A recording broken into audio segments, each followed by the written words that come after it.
Elsio, welcome back. You came back for another day.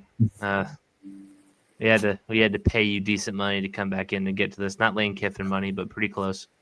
But yeah, you ready for another week? Ready for another week. Excited to be back after a Monday night game. I'm sure we'll get more into. Oh yeah, we're gonna start hot and heavy with it. The Patriots, obviously my favorite team, the New England Patriots, played the New York Giants tonight, and they win 33-15. Drake Maye, 24 31, 282 yards, and 2 touchdowns, was 18 yards away from his first 300-yard game. It's a shame. Travion Henderson, 11 carries, 67 yards. Ramondre Stevenson, 12 carries for 40 yards. Hunter Henry was your leading receiver, 4 catches, 73 yards. Patriots put up 33 points.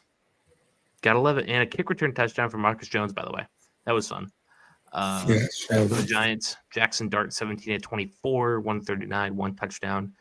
Devin Singletary, 12 carries, 68 yards, and a touchdown. Darius Slayton, 2 for 41 and a touchdown. Gunnar Olszewski with a fumble. He lost it. I believe that was on a kickoff where he got hit pretty good. But yeah, the Patriots lose the left side of their offensive line. They're able to tame what is usually a pretty fierce Giants pass rush. I'm not going to say it's elite of elite, but it's fine. It's certainly serviceable with a lot of the guys they have across the board. Abdul Carter missed a lot of this game, like benched for disciplinary reasons. I believe this is the second time this year that he's been benched for disciplinary reasons. I think it was early in the year, like week 2 or 3 or 4. He got benched for sleeping through a walkthrough or something like that. So he obviously missed a little bit of this game. He did get a sack on Drake Maye, but yeah, the Patriots just kind of cruise. They no Will Campbell, no Jared Wilson, no problem. They get Vidarian Lowe and Ben Brown on that left side. They're able to cover up a lot of those deficiencies. Travion Henderson had a good day. Drake Maye obviously just showing why he's an MVP candidate in this league with 282 yards and 2 touchdowns. Say what you will, it's on a Giants defense, a Giants team that's quit. They're 2-10 now, I believe 2-11. Fired their coach. They're just trying to get out of here alive. But it says a lot. The Patriots can win comfortably in a game that's a trap game a week before a bye. They came out ready and prepared. Vrabel had them ready to go, and they go ahead and do it. So we don't got to get into the game of it all. There's a lot to really talk about. The Patriots played with a lot of edge on defense. Like they were very chippy, getting in a lot of squeaky, maybe weird late hits that they got away with. But they were physical, they were tough, and they were looking to make a statement before they go out on bye and then kind of reset to the final push of the year where they have the Bills, the Ravens, the Dolphins, and who are they missing? The Jets? Did they play the Jets again? Might be the Jets. Yes. Bills. They host the Bills, they go to the Ravens, they go to the Jets, and then they host the Dolphins at the end of the year after this bye week. So the Patriots, listen, 11-2, Elsio. First place in the AFC East, first place in the AFC. They're likely to lose that once Denver gets back on an even playing field. I believe they do have a tiebreaker over them in some respect. But yeah, Elsio, these Patriots, I mean, are they for real? Yeah, I mean, I don't think football teams get enough credit for winning the games they're supposed to. We saw Denver, who also is competing for the AFC, almost fall into a trap game. No such trap for the Patriots. They came out pretty hungry, looked how a good team should look against a much worse team. Yeah, I think the Patriots are for real. I don't know if I'd necessarily throw the Super Bowl contenders crown on yet, but they can make a run for sure in the playoffs. I think when you look like top down, you give Denver the edge in most of the categories. The Patriots clearly have the better quarterback. Yeah. They clearly have. I think they clearly have the better coaching staff between Vrabel and McDaniels versus Sean Payton and whoever's his defensive coordinator, whoever's his offensive coordinator. But roster wise, talent wise, Jimmy and Joe wise, I think you get the edge to Denver, which is why home field is so crucial.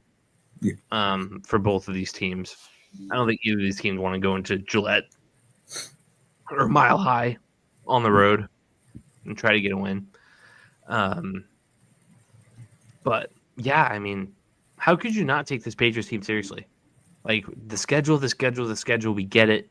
They're beating up on bad teams, but they're not like, sure, they might not be blowing them out in most cases. In this case, they did. Yeah. I know 33-15, it's only a 3-possession game, but this game was 33-10 for most of the night, or 33-7 most of the night, whatever it was. Like, how could... listen, I know that better teams have gone, or worse teams have gone 10-0. I know worse teams, like the 2019 Patriots, went 10-0, and they didn't even step the second round. 2020 Pittsburgh Steelers, they caught a lot of breaks on their, what was it, 12-0? 12-0, 11-0, one of the two. They caught a lot of breaks in that COVID year. Everybody kind of knew they weren't that good, and they got spanked. I don't have that same feeling about this Patriots team. No, I think there are ways to win football games that translate whether your opponent's good or bad, and I think the Patriots do it. Very efficient on offense. Their defense is gritty, tough. And I think that translates whether you're playing the 2-10 Giants or whoever you might come upon in the play. 6-6 Ravens, the 7-4 Bills, or the 8-4 Bills. There's two teams coming up. Bills earlier in the year. They did. That was like the first, like, the Patriots might be for real. That was like the first inkling of it. Yeah. Obviously, they're going to have the bye. They're going to get rested up. Hopefully, they get Jared Wilson back at that left guard, so they're only down one starting lineman with Will Campbell, who could be back by, say, the Jets game at the end of the year, or the Dolphins game at the end of the year. Yeah, and they got a Ravens team this week. I think that if they beat the Ravens and they beat the Bills and they're 13-2, whatever that case is, this is a powerhouse in the AFC. Yeah. Like, people are going to have to put a little respect on the Patriots when they're making their playoff brackets.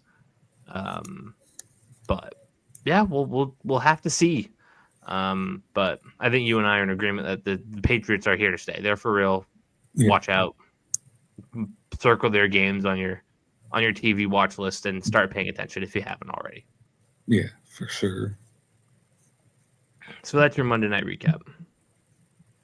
It's gonna be a quick episode, folks. We got to get through these picks and get us on home. It is a work night after all. So let's.